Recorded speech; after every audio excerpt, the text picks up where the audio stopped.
Hey, avid leaders. I want to talk a little bit again about a road trip. I know that's a familiar topic that I like to talk about a lot, but here we go.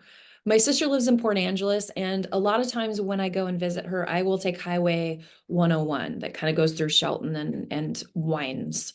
If you take that, or if you're familiar with that highway, you know that sometimes it's a great trip.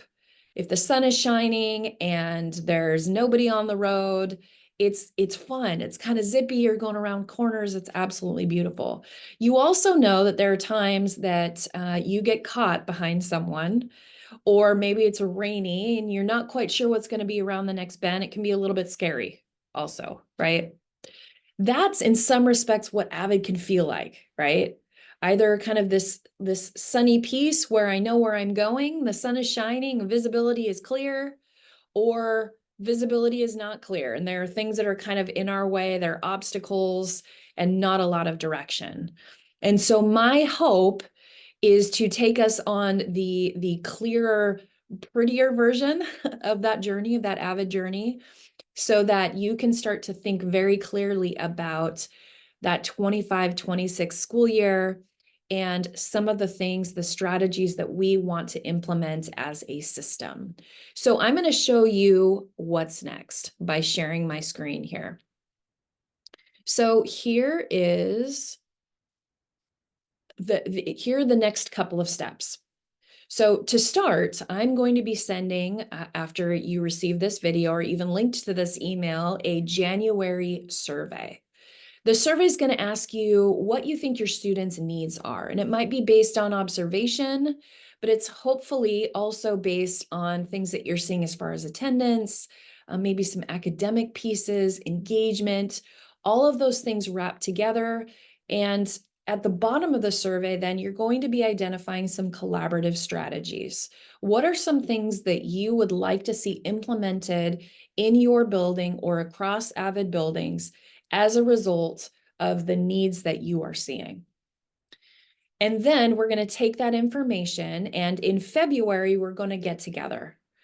You are going to be able to meet as a half-day PLC team, either a secondary group in the afternoon or an elementary group in the morning. And you're going to be able to see those collaborative strategies modeled for you.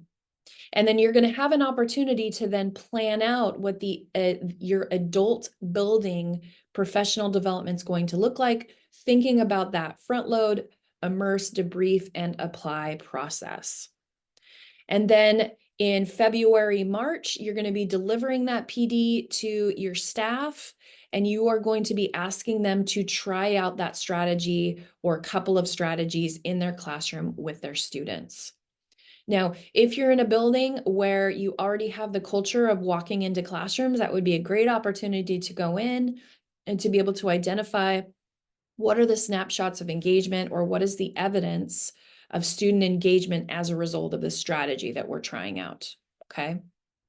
Then in April, we're going to come back together. We're going to do the same process, only it's going to be a different set of collaborative strategies. Again, all based on that Avid survey of strategies you want to see.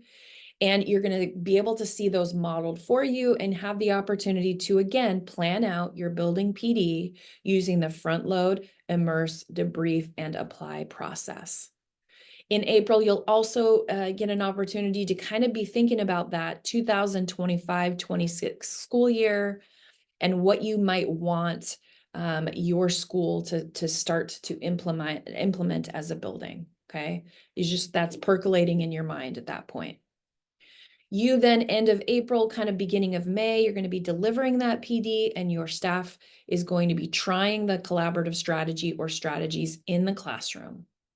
And then in May, we are going to have an opportunity to be able to go and visit buildings, different buildings, where those collaborative strategies will be implemented. So getting to get some feedback and also see it being done in a different setting. So again, we are becoming a district Avid PLC team, okay?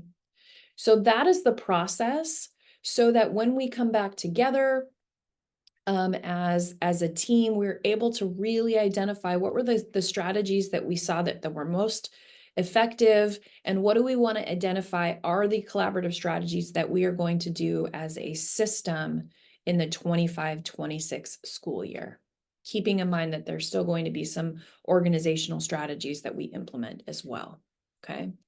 At the same time, we know that building principals and instructional leaders are experiencing those tilt monthly district big meetings. And so there will be time during those tilt meetings to be thinking about the AVID and Danielson overlap.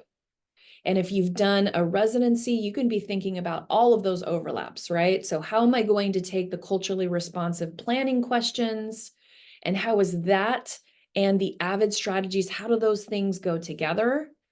If you've used the planning document, it could be something like, here are the 5 questions, and that super toolkit that we've been using could be AVID strategies.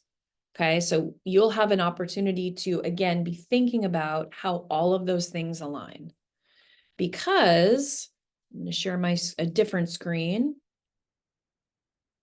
Another expectation for the 25-26 school year is, of course, going to be each of these Danielson domains. So AVID and these planning opportunities will absolutely touch on domain 1 around planning and preparation.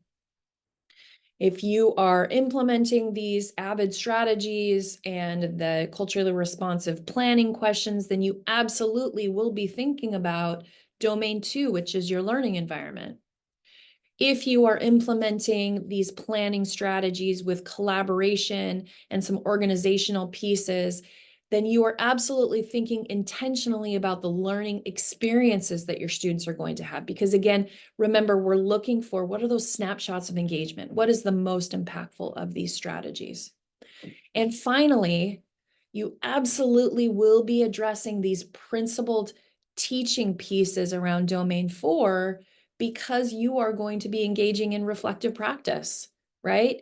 You are going to be seeing these collaborative strategies modeled for you. You're going to be offering that professional development to your staff. People are going to be trying it out, and you're going to be thinking about, what did I see? What was the most impactful that got the most engagement from our students? And you are absolutely going to be in all of that very student-centered, which is going to be addressing all 4 domains. So again, my hope is that we can kind of journey together in taking that winding path, but now you've got a little bit of vision around some questionnaires, identifying needs, around some planning opportunities intentionally with AVID, and about that alignment with Danielson as a district. So hopefully there's a little bit of ease. There'll be more information to come. And again, thank you so much for going on this journey with me. Have a great day.